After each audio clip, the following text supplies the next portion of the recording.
Привет, друзья! Вы на канале Xiaomi Sir. Redmi 10. Именно он станет объектом нашего интереса и обзора. Сегодня предлагаю поближе познакомиться с новым представителем бюджетной линейки, понять, удалось ли компании Xiaomi в этот раз избежать традиционных проблем своих новинок, например, с тем же датчиком приближения, проверить, как показывает себя новый процессор в деле, что по камере, оценить реальную автономность и сделать вывод, стоит ли он вообще своих денег. А пока не забудьте поддержать нас подпиской, чтобы мы и дальше старались сделать для вас полезные обзоры новинок Xiaomi. И мы начинаем.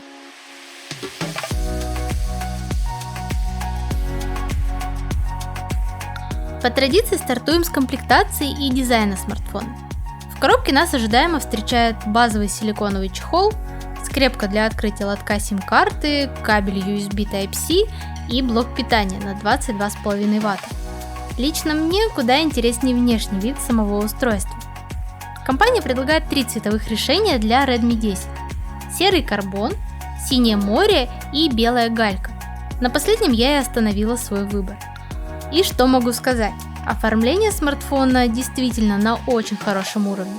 Красивая матовая спинка из пластика выглядит как стеклянная и очень приятно переливается. В тон есть серебристая рамка из такого же материала, ну и массивный модуль камер. Такой вот закос под флагманы компании однозначно нравится. Выглядит достойно и ощущается приятно. Изящные скругления, тактильно приятный корпус, да и в целом смартфон очень комфортно лежит в руке. Модуль камеры Xiaomi также оформила очень недурственно, но все же на любителя, коим я не являюсь. Все же оформление камер в стиле Poco F3 или Redmi Note 10 Pro для меня предпочтительнее. В целом, открывая коробку и впервые взяв в руки Redmi 10, так сходу и не скажешь, что это смартфон за $150. На нижней грани мы видим разъем Type-C, микрофон и вырез под динамик. Сверху 3.5 аудиоджек, ИК-порт, дополнительный микрофон для шумоподавления и второй динамик. Да, Redmi 10 получил стереодинамики, и мы обязательно их чуть позже затестим. Справа уже традиционно качели регулировки громкости и сканер отпечатка пальца, интегрированный в кнопку питания. К слову, срабатывает сканер неплохо, но на мой взгляд все же присутствует приличная задержка. Вероятно, дело в недостаточной производительной мощности устройства и оптимизации ПО, о чем мы также поговорим подробнее. Ну и, конечно, при знакомстве со смартфоном в первую очередь интересует экран. Приятной новостью стало решение компании оснастить новинку IPS-дисплеем диагональю 6,5 дюймов с разрешением Full HD+, и частотой обновления 90 Гц. Звучит красиво, и любителям IPS эта новость точно придется по душе. Также стоит отметить отличный минимальный порог яркости. Пользоваться смартфоном комфортно даже в полной темноте. Цветопередача здесь также неплохая, учитывая стоимость смартфона, но после AMOLED E4 кажется немного блеклой и невзрачной. Ситуацию частично можно решить в настройках экрана с помощью выбора насыщенной цветовой схемы. Яркость становится на порядок выше, цвета более сочными, а также возрастает читаемость на солнце. Но если же сравнивать с флагманским IPS-дисплеем того же Mi 10T Pro, Redmi все же уступает по яркости и насыщенности, что особенно заметно под углами. Также наличие адаптивной частоты обновления экрана до 90 Гц оставляет некоторые вопросы. Не буду отрицать, герцовка повышенная есть, что особенно заметно при скролле, например, в соцсетях. Но вот не самый мощный чипсет и сырая прошивка периодически убивают это впечатление. Мелкие фризы и подлагивания делают работу экрана плавной далеко не всегда. И так мы вплотную подобрались к вопросу производительности. Что по железу? В Redmi 10 установлен 12-нанометровый MediaTek Helio G88. Процессор хоть и один из самых новых в среднем ценовом сегменте, но, увы, не самый производительный. По факту это тот же G80, но чуть улучшенный, и даже в некоторых приложениях он определяется как Helio G80. Слабая производительность особенно стала заметна уже с первых минут после запуска смартфона. После первого включения Redmi 10 потребовалось минут 20, чтобы хоть немного очухаться, показать парочку ошибок, все подгрузить и выдать более или менее стабильную работу. Для бюджетного устройства это поведение ожидаемо. К тому же в моем случае это самая базовая версия на 4,64 ГБ. Спустя некоторое время лаги и фризы уменьшились, и стало понятно, что производитель прекрасно осознавал, какой проц он поставил, и по максимуму урезал все красивые анимации MIUI и динамическое размытие, да и вообще облегчил интерфейс прошивки. Так что про красоту и плавность, которые есть у флагманов, можно забыть. В остальном же для повседневного использования скорости работы интерфейса вполне хватает. И для любителей синтетических тестов я, конечно же, провела их. Так, в Antutu Redmi 10 выдает чуть больше 170 тысяч баллов, что довольно скромный показатель даже на фоне G85. Но вот в тротлинг-тесте проц показал себя лучше. На протяжении 30 минут сильных просадок не было, и график уверенно держался не ниже 80%. При этом смартфон практически не нагревается. Но куда важнее реальная производительность в повседневном использовании. И тут могу сказать, что за все время использования Redmi 10 частенько напоминал мне о своей бюджетности. Начиная от топорности в анимации, заканчивая лагами и микрофризами. Вероятно, главную роль в этом играет еще очень сырая RU-прошивка. Xiaomi очередной раз выкатила устройство с максимально багованным ПО, и тут остается только ждать обновлений с фиксами. Ну а что по играм? Для меня здесь оказалось не все так предсказуемо. Я тестила в режиме Game Turbo, и вот что получилось.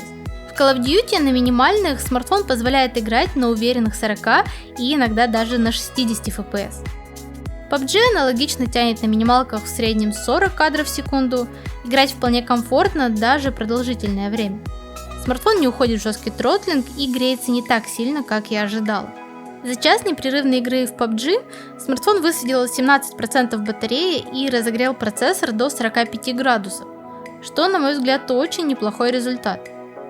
Но кому удалось раскочегарить процессор под 60 градусов, так это игре Genshin Impact. После получаса игры система начала предупреждать о перегреве, но при этом уровень яркости экрана остался неизменным. Кто знаком с этой игрой, понимает, что она способна вскипятить даже самый новый флагман Xiaomi, так что даже снижается яркость экрана. В целом, для бюджетного смартфона показатель производительности в играх получился вполне достойным, пусть хоть и на минималках. Но есть один момент, который снова напоминает нам, что процессор здесь далеко не самый мощный, в связке с не самым оптимизированным ПО. Даже при небольшой фоновой активности в играх начинают наблюдаться фризы. К примеру, достаточно выключить и включить Bluetooth, как в это время в игре ощутимо проседает FPS. Также и при выходе на рабочий стол из игры снова секунд 10 наблюдаются приличные фризы. Будем надеяться, что с обновлениями прошивки ситуация улучшится, хотя бы немного. Далее автономность. В Redmi 10 установлен аккумулятор емкостью 5000 мАч, и что по итогу мы имеем. Как и у любого смартфона, важны индивидуальные сценарии использования. В моем случае телефон без проблем жил сутки и даже оставалось процентов 40 заряда. Хороший это показатель или нет, судить вам, графики у вас перед глазами. У меня же во время подготовки к обзору при умеренном использовании Redmi 10 спокойно жил по 1,5-2 дня. Также важно отметить поддержку быстрой 18-ваттной зарядки. Кстати, интересно, что в комплект производитель положил блок на 22,5 Вт. Видимо, предполагается, что на вырост. Но больше удивляет другое. В моем случае комплектному адаптеру питания требовалось 3,5 часа, чтобы восполнить заряд до 100%. И это при том, что он обычно просто лежал на столе без нагрузки. Быстрой такую зарядку назвать очень сложно. И судя по всему, данная проблема носит массовый характер. Некоторые пользователи говорят, якобы им помогла перепрошивка на Mi глобалку. Но в большинстве случаев проблема пока так и не решается, в том числе и у меня. Возможно, исправят в будущих обновлениях, но, как всегда, никаких гарантий. Так что в последнее время я просто ставила его на зарядку перед сном. И закроем вопрос батареи еще одной фишкой. В Redmi 10 реализовали 9-ваттную реверсивную зарядку по проводу. Так что при желании подзарядить, например, наушники от смартфона можно без проблем. Но перейдем к звуку и заодно посмотрим, что с вибрацией. Стереодинамики и правда стерео. Звучит однозначно лучше, чем мои старенькие флагманы Mi 8 и Mi 9. По сравнению с ними звук более детальный и приятный. Но и тут не без нюансов.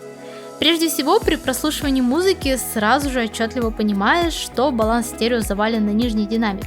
Также лично мне не хватило низких частот и плотности. В остальном же не сказать, что я разочарована, большего от бюджетного смартфона я бы не ожидала. Виброотклик в Redmi 10 не идет в сравнение с современными флагманами и даже старшими представителями своей линейки Redmi Note.